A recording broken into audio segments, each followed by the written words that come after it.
warahmatullahi wabarakatuh. Saya Hayin Misra Itada dari Prodi Manajemen Pendidikan Islam kelas A semester 3. Kali ini video saya untuk pemenuhan tugas ujian akhir semester mata kuliah Tafsir Hadis Manajemen Pendidikan Islam. Langsung saja di sini saya akan menjawab beberapa pertanyaan. Yang pertama yaitu sebutkan dan jelaskan ayat dan hadis yang relevan dengan prinsip pengelolaan sarana dan prasarana, pembiayaan, dan hubungan masyarakat.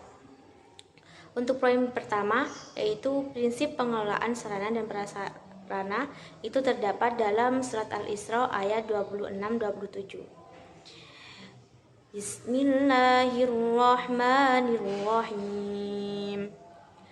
وآت ذا القربى حقه والمسكين وابن السبيل ولا تبذر تبذيرا إن المبذرين كانوا إخوان الشياطين وكان الشيطان لربه كفورا. Yang berarti, dan berikanlah kepada keluarga-keluarga yang dekat akan haknya, kepada orang miskin dan orang dalam perjalanan, dan janganlah kamu menghambur-hamburkan hartamu secara boros. Sesungguhnya pemboros-pemboros itu adalah saudara-saudara syaitan, dan syaitan itu adalah sangat ingkar kepada Tuhannya. Ayat tersebut menjelaskan dalam pembangunan sarana dan prasarana harus dibangun dengan memperhatikan aspek lingkungan dan dibangun atas dasar utama untuk beribadah kepada Allah Subhanahu wa taala. Selain itu memperhatikan aspek estetika, efektif dan efisien. Membangun secara kebutuhan bukan hanya untuk menghabiskan anggaran saja. Poin kedua tentang prinsip pengelolaan pembiayaan terdapat dalam surat Al-Furqan ayat 67. Bismillahirrahmanirrahim. Walladzina idza anfaqu lam yusrifu wa lam yaqturu wa kana baina dzalika qawama. Yang berarti, dan termasuk hamba-hamba Tuhan yang Maha Pengasih, orang-orang yang apabila menginfakkan harta, mereka tidak berlebihan dan tidak pula kikir di antara keduanya secara wajar. Selain terdapat dalam Al-Quran, juga terdapat dalam hadis yang diriwayatkan oleh Abu Hurairah, yaitu as-sulhu jaizun baina muslimin ila sulhan harama halalan au ahala haraman wal muslimun ala syurutihim ila syartan harama halalan au ahala haraman. Yang berarti berdamai dengan sesama muslimin itu diperbolehkan kecuali perdamaian yang menghalalkan sesuatu yang haram atau mengharamkan sesuatu yang halal, dan kaum muslimin harus memenuhi syarat-syarat yang telah mereka izinkan kecuali syarat yang mengharamkan sesuatu yang halal atau menghalalkan sesuatu yang haram. Ayat dan hadis tersebut menjelaskan bahwa dalam pelaksanaan pengelolaan keuangan harus dengan cara mengelola keuangan dengan baik, secara efektif dan efisien, mendapatkan uang dengan bekerja dan berusaha sampai proses memanfaatkan uang dengan baik dan benar. Prinsip hubungan masyarakat terdapat dalam surat Toha ayat 44 yang berbunyi Faqula lahu qawlan layyinan la'allahu yatadhakkaru aw yakhsha. Ayat tersebut menjelaskan dalam pengelolaan hubungan masyarakat diharapkan memiliki kepiawaian dalam bertutur lisan, yaitu dengan bertutur kata yang benar, baik berkata yang lemah lembut, dan lain-lain. Selanjutnya,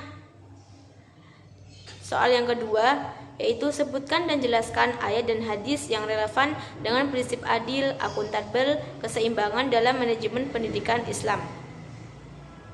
Poin yang pertama, prinsip adil terdapat dalam surat An-Nisa ayat 58. Innallaha ya'murukum an tu'addul amanati ila ahliha idza hakamtum bainan nasi an tahkumu bil adl innallaha ni'imma ya'idukum bih Innallaha kana sami'an basira. Penjelasannya, salah satu prinsip dasar yang penting dalam manajemen pendidikan Islam adalah adil. Berlaku adil sangat dianjurkan dalam kehidupan sehari-hari. Sebuah sekolah yang memiliki pemimpin yang adil di dalamnya akan memiliki kultur sekolah yang kondusif bagi pengembangan kualitas di dalamnya. Maka dari itu, dalam manajemen pendidikan Islam, keadilan harus menjadi prinsip dasar yang dimiliki oleh seorang pemimpin di dalamnya. Poin kedua yaitu tentang prinsip seimbang terdapat dalam surah Ar-Rahman ayat 9 yang berbunyi wa aqimul wazna bil qisti wa la tukhsirul mizan. Penjelasannya, keseimbangan atau at-tawazun merupakan salah satu prinsip ajaran Islam. Keseimbangan membuka jalan bagi nilai-nilai kebenaran, kebaikan, dan keindahan. Keseimbangan yang dimaksud dalam manajemen yaitu bahwa seorang pemimpin dalam pasti memiliki wewenang dan tanggung jawab harus dijalankan secara seimbang supaya memudahkan dalam hal pencapaian tujuan yang ingin dicapai. Selanjutnya prinsip akuntabel yaitu terdapat dalam surat Al-Zalzalah ayat 7 sampai 8. Faman ya'mal mithqala dzarratin khairan yarah وَمَنْ يَعْمَلْ مِثْقَالَ ذَرَّةٍ شَرًّا يَرَهُ. Yaitu prinsip akuntabel menerapkan sikap bertanggung jawab. Dalam manajemen akuntabel dapat mempermudah menghadapi permasalahan yang harus diselesaikan, mampu membuat bertindak lebih hati-hati dengan perencanaan yang matang, serta dapat menyelesaikan tugas dengan baik. Selanjutnya, pertanyaan nomor 3, poin pertama, tentang prinsip keikhlasan, yaitu terdapat dalam surat An-Nahl ayat 66 yang berbunyi wa inna lakum fil an'ami la'ibrah nusqikum mimma fi butunihi min baini farthin wa damin labanan khalisan sa'ighal lisyaribin. Ayat di atas mengajarkan tentang keikhlasan. Segala aktivitas yang dilakukan manusia hendaknya dijadikan sebagaimana ibadah kepada Allah Subhanahu wa taala. Pengabdian yang bernilai tinggi adalah yang disertai dengan keikhlasan hati hanya karena Allah Subhanahu wa taala.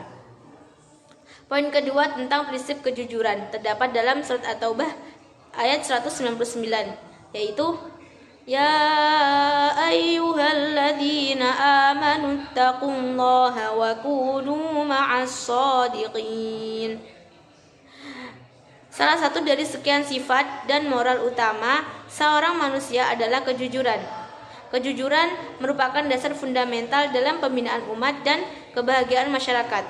Karena kejujuran menyangkut segala urusan kehidupan dan kepentingan memang banyak. Kepada manusia, Allah Subhanahu wa taala memerintahkan agar mempunyai perilaku dari sifat ini. Rasulullah SAW adalah merupakan contoh terbaik dan seseorang yang memiliki pribadi utama dalam hal kejujuran. Selanjutnya prinsip amanah yaitu terdapat dalam surat Al-Mu'minun ayat 8. Walladzina hum li amanatihim wa ahdihim ra'un. Amanah adalah segala sesuatu yang diambil dengan izin pemiliknya atau sesuatu yang dalam prosesnya. Sistem manajemen dalam pendidikan Islam mempunyai prinsip amanah atau tanggung jawab sebab tanpa amanah, para pengelola akan bekerja dengan ragu-ragu dan serba salah. Akan tetapi jika mereka diberi kepercayaan penuh, mereka akan menggerakkan seluruh potensi yang ada pada diri mereka demi kemajuan pendidikan Islam. Selanjutnya, soal nomor 4 tentang konsep total quality dalam surat Ar-Ra'd ayat 11 yaitu yang berbunyi lahu mu'aqibatum min baini yadayhi wa min khalfihi yahfazunahu min amrillah. Ayat tersebut menjelaskan tentang konsep total quality atau mutu. Mutu pada konsep relatif merupakan sebuah proses yang mengarah pada dua aspek, yaitu tindakan spesifikasi dan mencari pelanggan yang membutuhkan. Manajemen peningkatan mutu pendidikan merupakan suatu metode peningkatan yang dilakukan oleh suatu lembaga pendidikan untuk meningkatkan kemampuan dan kompetensi seorang pendidik dalam kegiatan pembelajaran yang berkualitas.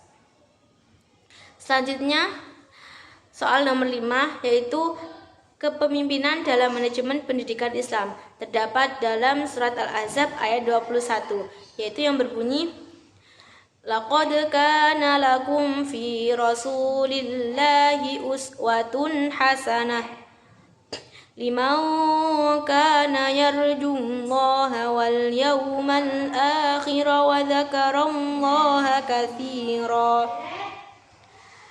Ayat tersebut menjelaskan tentang pemimpin ideal. Menurut Islam, erat kaitannya dengan figur Rasulullah SAW. Rasulullah merupakan suri tauladan bagi setiap orang, termasuk para pemimpin, karena dalam diri beliau hanya ada kebaikan dan kebaikan. Beliau adalah pemimpin agama dan juga pemimpin negara. Sebagai pemimpin teladan yang menjadi model ideal pemimpin, Rasulullah dikaruniai 4 sifat utama, yaitu sidik, amanah, tabligh, dan fatonah. Selanjutnya, pertanyaan yang ke-6 yaitu sebutkan dan jelaskan ayat dan hadis yang relevan dengan problematika dan solusi manajemen pendidikan Islam. Pendidikan Islam di Indonesia sering berhadapan dengan berbagai problematika, misalnya mengenai sikap skeptis masyarakat terhadap lembaga pendidikan, lemahnya visi dan misi kelembagaan, kurikulum yang overloaded, rendahnya daya saing lulusan lembaga pendidikan Islam, sarana dan prasarana yang kurang memadai, dan ketertinggalan teknologi, tenaga pendidik dan kependidikan yang kurang profesional, serta adanya dikotomi ilmu pengetahuan. Itu beberapa problematika manajemen pendidikan Islam. Menyadari adanya berbagai macam problematika yang dihadapi oleh pendidikan Islam, maka ada beberapa solusi, yaitu diantaranya membangun kepercayaan masyarakat terhadap pendidikan Islam, menentukan visi dan misi pendidikan Islam yang matang dan sesuai dengan Al-Quran dan hadis, merancang kurikulum yang sesuai dengan kebutuhan masyarakat, mencetak lulusan yang memiliki daya saing tinggi, memiliki sarana dan prasarana yang memadai, serta meningkatkan daya saing melalui iptek, memperbaiki dan meningkatkan kinerja tenaga pendidik dan kependidikan, keterpaduan antara ilmu dan pengetahuan. Mungkin itu saja yang dapat saya sampaikan. Sekian dan terima kasih.